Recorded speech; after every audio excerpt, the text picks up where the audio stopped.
अच्छा जी, नेक्स्ट हमारा टॉपिक है कि खरगोश फार्मिंग में जो बहुत ज़्यादा कॉमनली इस्तेमाल होने वाली दवाइयाँ हैं वो कौन कौन सी, यानी कि जब आप फार्म शुरू करते हैं तो ये ज़रूरी मेडिसिन आपके फार्म पे होनी चाहिए किसी भी वक्त इनकी ज़रूरत। कुछ ऐसी हैं जो इमरजेंसी के तहत इस्तेमाल होती हैं, कुछ ऐसी हैं जो कि प्रोफाइलिंग मेडिसिन हैं, यानी कि हर 2 महीने बाद 3 महीने बाद इसका इस्तेमाल होता है। तो हम बारी बारी एक मेडिसिन का से शुरुआत लेते हैं। ये है हमारे पास जी ट्राइक्लोरोफोन। ये बेसिकली जो है डिसइंफेक्टेंट है। ये आप कह सकते हैं जो स्पेशली डर्माटाइटिस से रिलेटेड जितने भी बीमारियां आती हैं उसके जो स्पोर्स होते हैं या डर्माटाइटिस होते हैं उसको ख़त्म करने के लिए इसका इस्तेमाल किया जाता है। और ये इसका इस्तेमाल स्प्रे की शक्ल में किया जाता है, यानी कि इसका महलूल बना के उसको आपने केजेस के ऊपर स्प्रे कर देना है। और चूँकि ये बहुत स्लो पॉइजन होता है, अगर आप जो क्वांटिटी आपको गाइड की जाती है उसी के मुताबिक आप इस्तेमाल करते हैं तो रैबिट को इसका कोई नुकसान नहीं होता। इसका इस्तेमाल जो है नॉर्मली हम करते हैं 2 ग्राम पर लीटर के हिसाब से, 2 ग्राम 1 लीटर में डाल देते हैं। इस हिसाब से महलूल बनाया जाता है। और उमूमी तौर से अक्सर ये होता है अगर तो कोई डर्माटाइटिस वाली बीमारियां हैं तो डर्माटाइटिस वाली बीमारियों में बहुत सारी ऐसी होती हैं कि एवरमेक्टिन अगर आप लगा लेते हैं तो उसके जिस्म में से तो वो बीमारी तकरीबन ख़त्म हो जाती है, लेकिन उसके बाकियात जो है वो पिंजरे पे रह जाते हैं। तो उसको मुकम्मल तौर से ख़त्म करने के लिए फिर साथ में इस जो है मेडिसिन के इस डिसइंफेक्टेंट का इस्तेमाल किया जाता है। और ये ज़रूरी है कि फार्म पे एटलीस्ट हर 15 से 20 दिन बाद इसका इस्तेमाल करें। अगर प्रॉब्लम ज़्यादा है तो लाजमी हर 15 से 20 दिन बाद इस्तेमाल करें। अगर वेंटिलेटेड जगह है, जिस तरह हमारा खुला माहौल है, यहाँ इस जैसे माहौल में फंगल बीमारियाँ डर्माटाइटिस से जुड़े जो मसाइल हैं ये बड़े लिमिटेड होते हैं, ज़्यादा नहीं होते। जहाँ पे क्लोज माहौल होगा वहाँ पे ये मसाइल काफ़ी ज़्यादा होते हैं। तो इसका इस्तेमाल क्लियर हो गया। सवाल करते हैं इस बीच के तो पूछ सकते हैं। वो आखिर में कर रहे हैं इसके बीच एक उस मेडिसिन से पिस्सू और जुमे जी उसके लिए भी ये ठीक है। ये जितने भी छोटे हशरात हैं यानी है ये स्लो पॉइजन है। खुश्क पाउडर की तरह जानवर के ऊपर छिड़कना कैसा रहेगा या उसके लिए भी उसको महलूल में वेट करना जरूरी है? नहीं, ये अगर यानी रैबिट के ऊपर आप पाउडर फार्म में इस्तेमाल करें, पाउडर फार्म में इस्तेमाल करने से ज़्यादा बेहतर है कि उसका अगर गाढ़ा महलूल बना लें। अगर पंजे पे फर्ज करें बहुत ज़्यादा कोई प्रॉब्लम बनी हुई है तो वहाँ पे गाढ़ा महलूल बना के भागने वाले पिस्सू होते हैं, भागने वाले ब्लैक पिस्सू होते हैं, स्पेशल बनीज को बहुत ज़्यादा तंग करते हैं, जैसे कुत्ते होते हैं तो फिर आ जाते हैं। जी जी, उसके लिए हम तो यूज कर रहे हैं पहले टाइगर पाउडर या वो मोर्टिन, वो तो कुछ पाउडर हम करते हैं उससे वो भागते वगैरह होते हैं। क्या उसकी जगह पे इसको नेमर बदल के तौर पर इसको इस्तेमाल किया जा सकता है? बिल्कुल इस्तेमाल किया जा सकता है, लेकिन ये स्लो पॉइजन है, वो बहुत तेज होती है और उससे आपके जानवरों को नुकसान हो सकता है। यानी कि अगर वो खा ले तो काफी प्रॉब्लम हो सकती है। इसका इवन बहुत सारी जगहों पे बहुत सारे जानवरों में इंटरनल डिवॉर्मिंग के लिए भी, कीड़ों के लिए भी ये इस्तेमाल करता है, क्योंकि ये इसका टारगेट ही छोटे हशरात होते हैं। थ्रेड वर्म के लिए स्पेशल जबरदस्त होगा। जी जी। अच्छा, दूसरा डिसइंफेक्टेंट हमारे पास आ गया जी, ये बेंजोलकोनियम क्लोराइड, बेलोरान ब्रांड के नाम से आता है। ये बेंजोलकोनियम क्लोराइड जो है ये स्पेशली जो वायरल और बैक्टीरियल डिजीज़ होते हैं, जिस तरह हमारे पास ये फेस्टिवलोसिस बीमारी जो है काफ़ी कॉमनली पाकिस्तान में सामने आ रही है, तकरीबन सबके पास ये बीमारी होती है। जिसमें अगर फ़र्ज़ करें कोई इन्फेक्टेड रैबिट हैं और उनको आपने अलग रखा हुआ है और जो नॉन इन्फेक्टेड हैं वो अलग हैं, तो इससे बचने के लिए कि एक तो अगर उसका वो पिंजरा आपने खाली करवा दिया या ठीक हो गया, स्लॉटरिंग में चले गए या डिस्पोज कर दिए या ट्रीटमेंट हो गई है, ठीक हो गए, उसके पिंजरे को डिसइंफेक्ट करने के लिए लाजमी इस बेंजोलकोनियम क्लोराइड का इस्तेमाल किया जाए। ये स्पेशली जितनी भी बैक्टीरियाज वगैरह है उसको किल करती है और ये भी सेफ है जानवरों में। यानी कि आप स्प्रे की शक्ल में अगर खरगोश हैं भी तो आप इसका स्प्रे कर सकते हैं। स्पेशली ये जो मास्टाइटिस की बीमारी आती है, जब भी हमने ये चीज़ नहीं इस्तेमाल की, लेट इस्तेमाल की, तो मास्टाइटिस के एक आध केस जो है फिर ये पूरी तफसील पहले डिस्कस कर चुके हैं, ये कल से लगे हुए। तो बहरहाल मास्टाइटिस की बीमारी जो डिस्कस कर चुके हैं, मेरे ख्याल से सबको क्लियर ही होगा ना क्या होती है मास्टाइटिस। मेरे ख्याल से ये आप नहीं समझे? नहीं समझ गए, जो निपल्स पे उसका इन्फेक्शन बन जाता है। हाँ हाँ हाँ, गुड। डॉक्टर साहब अगर आप थोड़ा सा दोबारा से अपने अल्फाज में बयान करें तो मेरे ख्याल से ज़्यादा बेहतर होगा। जी, मास्टाइटिस दरअसल टाइटस कहते हैं इन्फ्लेमेशन को, किसी चीज़ के फूल जाने को, सूज जाने को, स्वेलिंग हो जाने को, ठीक है।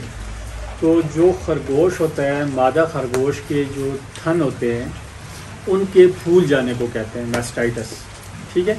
ये मास्टाइटिस किसी अंदरूनी इन्फेक्शन की वजह से भी हो सकता है, या किसी और बीमारी की वजह से भी हो सकता है, या किसी एक आध उसके निपल पे हो सकता है इन्फेक्शन की वजह से, ठीक है। तो मास्टाइटिस किसे कहते हैं? थनों के फूल जाने।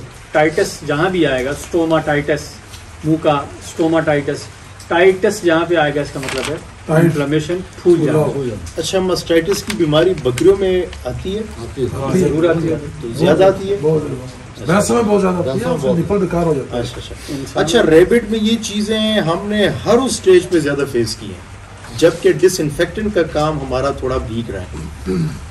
उस दौरान बड़े नुमाया तौर से केसेस आए, कट लग गया किसी वजह से, दूध पीते हैं, बैक्टीरिया को दावत है, वायरस को दावत है, तो फिर वो, और जहाँ पे प्रॉपर डिसइंफेक्टेंट का इस्तेमाल किया गया कि जो है मतलब वो साफ है, वेंटिलेशन जो है वो हो रही है, तो इस तरह के मसाइल फिर हमने नहीं फेस किए। मतलब ये जब बच्चे दूध पीते हैं ना, उस टाइम खान का मुंह खुल जाता है, ठीक। हाँ, तो जब उसमें मतलब मादा तो बैठी होती है, अगर नीचे गंदगी हो तो वायरस अंदर चला जाता है, इसमें ज़्यादातर वायरस बाहर से अंदर जाता है। ये दोनों एक साथ इस्तेमाल करनी है या किस तरह इस्तेमाल? बेहतर है कि हर 10 दिन बाद इस्तेमाल करें, नहीं कि इस मेडिसिन का दोबारा जब इस्तेमाल होगा 20 दिन गुजरे होंगे। ओके, 10 डेज वो वहाँ ये मतलब मिनिमम ड्यूरेशन में बता रहा हूँ। अगर तो वेंटिलेटेड जगह है, कोई प्रॉब्लम नहीं है, तो हम यहाँ पे जो हमारी प्रैक्टिस है तो हम महीने बाद भी इसका इस्तेमाल कर लेते हैं। ठीक हो गया। बदल दिए है कि दोनों को स्पेशली अगर आपके पास स्केबीज के ज्यादा मसाइल हैं तो लाजमी इसका इस्तेमाल करें फिर अपने सेटअप पे। ओके, ये काफी ज्यादा उसको कंट्रोल करती है। किधर से मिलेगा? ये हर वेटनरी स्टोर में मिल जाता है, आराम से मिल जाता है। साशा में मिलता है ना, साशा में भी मिल जाता है, चूंकि ज्यादा इस्तेमाल करते हैं। तो पूरा ले लें। ये क्या कॉस्ट है इसकी? ये लिखी हुई अराउंड मेरा ख्याल से होगा 1000-1200 का होगा ये लिखा हुआ है। हाँ, 1650 है तो लगभग 1000-1200 का मिल जाता है। लेकिन दोनों को एक इकट्ठा हम इस्तेमाल एक ही महलूल में बना के नहीं कर सकते। हमने अपने चूंकि यहाँ पे जरूर स्केबीज की प्रॉब्लम भी थी, कुछ इन्फेक्टेड रैबिट भी थे, तो हमने दोनों को मिला के एक डिसइंफेक्टेंट अपने हाथों के लिए बनाया हुआ था। अच्छा अच्छा, तो बहरहाल उसका तो बड़ा बेहतरीन रिजल्ट है। जब से वो इस्तेमाल कर रहे हैं तो माशाल्लाह से कोई प्रॉब्लम नहीं है। इंसानी जल्द को नुकसान नहीं, तो जी, जी, जी। नेक्स्ट, अच्छा, नेक्स्ट हमारे पास एक बीमारी है पास्चुरोलोसिस, जिसका हमने जिक्र किया था, मेडिसिन का भी बताया था कि एनरोफ्लॉक्सिसिन उसमें जो है सबसे ज़्यादा मुअस्सर साबित हो रहा है। यानी कि ये वाहिद मेडिसिन, हालांकि बहुत सारे मेडिसिन के हमने ट्रायल लिए, बहुत ज़्यादा उसमें ट्रायल लिए गए, मुख्तलिफ एंगल से मुख्तलिफ मेडिसिन मुख्तलिफ डोजेस के हिसाब से जो है इस्तेमाल की गई। ये वाहिद मेडिसिन है जो उसको मुकम्मल तौर से उसकी जिस्म में से इस बैक्टीरिया को ख़त्म कर सकती है, लेकिन इसका कम से कम कोर्स जो है वो अराउंड 25 से 30 दिन तक का जो है रिकमेंडेड है, जो कि कंफर्म हो जाए कि हाँ वाकई में पास्चुरोलोसिस है। और वही बात दोबारा मैं बताता चलूँ कि किसी भी तरह का कोई भी एंटीबायोटिक जब आप इस्तेमाल करते हैं तो उसके साथ लाजमी को सपोर्टिव मेडिसिन लाजमी इस्तेमाल करनी है, जिससे रैबिट की हेल्थ जो है वो रिस्टोर हो सके। यानी कि इससे जुड़े जो और मसाइल हैं तो वो जो है डेवलप ना हो सके आपके पास। मल्टीवाइटामिन्स और इसके अलावा स्पेशली ये रैबिट के हाजमा को बहुत बुरे तरीके से मुतासर करती है कोई भी एंटीबायोटिक। इवन डार्विसल सबसे इनोसेंट समझा जाता है, लेकिन इसमें भी तो साथ में हम प्रोटेक्सिन के नाम से एक प्रोडक्ट है, हिल्टन फार्मा का है, बेहतरीन प्रोडक्ट है, उसका आप इस्तेमाल कर सकते हैं। ये अगर पिलानी हो तो तब भी 25 दिन पिलानी है। ये इंजेक्टेबल है, इंजेक्टेबल है। अगर इसमें एनरोफ्लॉक्सिसिन वो पिलाने वाली भी होती है ना, मतलब सस्पेंशन फॉर्म में हो तो बिल्कुल, लेकिन ये ज़्यादा बेहतर है। अच्छा, ये ज़्यादा क्वांटिटी में हमने देखा है कि जब हमने ओरली इस्तेमाल किया इसी एंटीबायोटिक का तो उसने ज़्यादा मुतासर किया है हमारे रैबिट के इंटेस्टाइनल जो प्रॉब्लम है उससे बहुत ज़्यादा डेवलप हुए हैं। इससे जो है साइड इफेक्ट कम से कम है। ये फिल्टर हो गया है ना, वो बराह रास्त वो मैदे के ऊपर असर करते हैं, वो मैदे के ऊपर असर करते हैं। अच्छा, दूसरे हमारे पास मेडिसिन है जी सल्फाडिमाइड। ये बेसिकली सल्फा ग्रुप की एंटीबायोटिक है और इसका इस्तेमाल किया जाता है जबकि शदीद डायरिया रैबिट को लग जाए, तो डायरिया को स्टॉप करने के लिए इसका इस्तेमाल किया जाता है। जब हमें पता चल जाए कि अब जो है अगर आप ड्राई चारा दे देते हैं, उमूमी तौर से ऐसा होता है कि अगर आप ड्राई चारा दे दें और रैबिट एक्टिव वो ठीक हो, यानी कि ज़्यादा वो डिहाइड्रेट नहीं हुआ, ड्राई चारा दे दें, बाकी पैलेट्स और ये हरा चारा हटा दें तो ऑटोमेटिकली जो है वो जो है डायरिया उसका स्टॉप हो जाएगा। लेकिन अगर फ़र्ज़ करें कोई ऑप्शन आपके पास नहीं रहता, यानी कि रैबिट का डायरिया नहीं रुक रहा, तो इससे जो है डायरिया मुकम्मल तौर से रुक जाता है। अगर ये खाना पीना छोड़ चुका है वो लागर होकर लेट गया उस कैफियत में, अगर तो जिस्म ठंडा पड़ गया तो उसमें तो उसकी रिकवरी बड़ी मुश्किल होती है। जिस्म ठंडा ना हो तो फिर कुछ ट्रायल हम लेते हैं, जिस तरह रिंगर लिक्टेट वगैरह इस्तेमाल कर लेते हैं, रिहाइड्रेट करते हैं उसको। और इंजेक्टेबल में जिस तरह ये एक प्रोडक्ट है वाइम बूस्टर के नाम से, ये बेसिकली अमाइनो एसिड मुख्तलिफ एंजाइम्स हैं इसमें और इलेक्ट्रोलाइट्स हैं और मतलब हेल्थ की रिस्टोरेशन के लिए इस्तेमाल होता है। तो इसका इस्तेमाल करते हैं उस कंडीशन में, इसका इस्तेमाल करते हैं और साथ में जो रिंगर लिक्टेट है उससे रिहाइड्रेट करवाते हैं। या अगर एक्टिव हो सिंपल ORS के इस्तेमाल करते हैं, वो ज़्यादा केसेस में वही इस्तेमाल होता है। बहुत कम केसेस ऐसे होते हैं कि रैबिट नज़र ही ना आए, यानी कि बड़ा फार्म है तो किसी भी कोने में कोई भी प्रॉब्लम हो सकती है, तो ज़रूरी नहीं है कि वो ऑन टाइम आपके नज़र में आ जाए। तो बहरहाल ये सल्फाडिमडीन जो है आपने इस्तेमाल करना है, ये इंजेक्टेबल है लेकिन इसको आप ओरली भी इस्तेमाल कर सकते हैं। अगर इंजेक्शन देना तो कितना देना है? अगर इंजेक्शन देना है तो किलो के हिसाब से 0.2 जो है काफ़ी है, और अगर तो ओरल देना है तो फिर कोशिश करें कि डोज थोड़ी ज्यादा रखें, यानी कि 0.3 0.4 रख लें। ये स्किन में लगाना है या मसल में? ये सब कट है, सब कट है, स्किन में लगाना है। स्किन में लगाना जी। ये इनका ये इसका तजर्बा है जी, वो सिप्रोफ्लॉक्सासिन के बारे में पूछ रहे हैं। अच्छा, मैं उस पर भी आगे आता हूँ। बेसिकली वो भी हम बड़ा अरसा इस्तेमाल कर चुके हैं, सिप्रोफ्लॉक्सासिन, एनरोफ्लॉक्सासिन, ये दोनों इंतहाई इफेक्टिव हैं। लेकिन हम जो है यहाँ पे हमारी प्रैक्टिस है, जैसे ही हम ये मेडिसिन देते हैं, अगर इससे आने वाले 2 से 3 घंटों तक डायरिया ना स्टॉप हो तो इमीडिएटली एंटीबायोटिक चेंज करके हमें पता चल जाता है कि ये इफेक्टिव नहीं है, यानी कि ये कोई बैक्टीरियल है।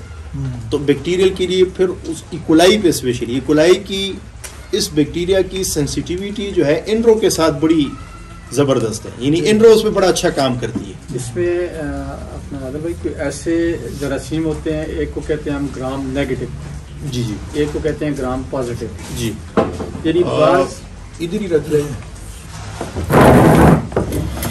अच्छा, मेडिसिन ऐसी होती है जो डबल काम करती है, नेगेटिव पे भी पॉजिटिव पे भी, लेकिन इतना मौसर काम नहीं करती जो सिंगल रेमेडी काम कर लेती है। अच्छा, लाइट ऑन कर। अच्छा डॉक्टर साहब बोलें। हाँ ठीक है, अभी आगे बस मैं यही बताना चाह रहा था, ग्राम नेगेटिव ग्राम पॉजिटिव का ना। जी जी, बैक्टीरिया कुछ इन्फेक्शन होते हैं, पेचेस लग जाते हैं ग्राम नेगेटिव की वजह से, किडनी पेन हो जाता है, कहते हैं किडनी इन्फेक्शन हो जाता है, उसमें जो बैक्टीरियाज होते हैं वो ग्राम नेगेटिव होते हैं। तो उसमें ये है कि एक्सपर्टीज़ आपकी अपनी एक्सपर्टीज़ होती है कि इसको क्या हो सकता है, ठीक है। तो फिर आप वो स्टूल से कुछ हद तक हमें अंदाजा होता है। हाँ, ये वो एक्सपीरियंस। अच्छा,